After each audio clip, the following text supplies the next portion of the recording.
এই সংসারে সব থেকে বেশি কঠিন কাজ কোনটা? কেউ বলবেন যুদ্ধ করা, কেউ বলবেন ধন অর্জন করা, আবার কেউ বলবেন জ্ঞান অর্জন করা সব থেকে বেশি কঠিন।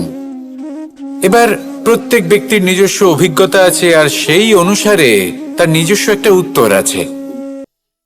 সাধারণভাবে দেখতে গেলে এই সংসারে সব থেকে কঠিন হলো তপস্যা করা, অর্থাৎ সব কিছু ত্যাগ করে তপস্যায় নিজেকে বিলীন করে দেওয়া।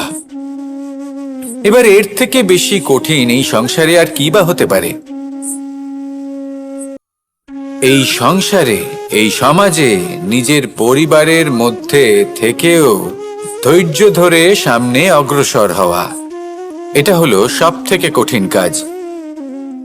কারণ যখন আপনি তপস্যা করেন তখন সেখানে আপনার ধৈর্য ভাঙার মতো কেউ থাকেন না, না কোনো বন্ধু, না কোনো আত্মীয়, না কোনো শত্রু, কেউ না।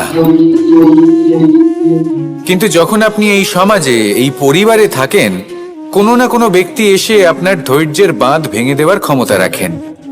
তারা আপনার ধৈর্যের বাঁধ ভেঙে দেয়, আর কখনো কখনো তারা অনিচ্ছাকৃতভাবেই সেটা করে থাকেন। কারণ তাদের মানসিকতা আপনার থেকে আলাদা, তাদের কর্ম আপনার থেকে আলাদা, তাদের দৃষ্টিভঙ্গি আপনার থেকে আলাদা, জীবন যাপন আপনার থেকে আলাদা। সেক্ষেত্রে আপনি ধৈর্যচ্যুত হন, প্রসন্নতা আপনার থেকে ছিনিয়ে নেওয়া হয়।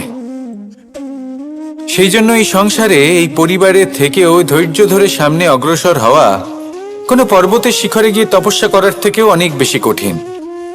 আর যে ব্যক্তি এই সমাজেই, এই পরিবারে, সেই সকল মানুষের মধ্যে থেকে গিয়েও ধৈর্য ধরে অগ্রসর হতে থাকেন, যারা এই কাজটা শিখে নিতে পারেন, তারাই কিন্তু জীবনে আনন্দ লাভ করতে পারেন।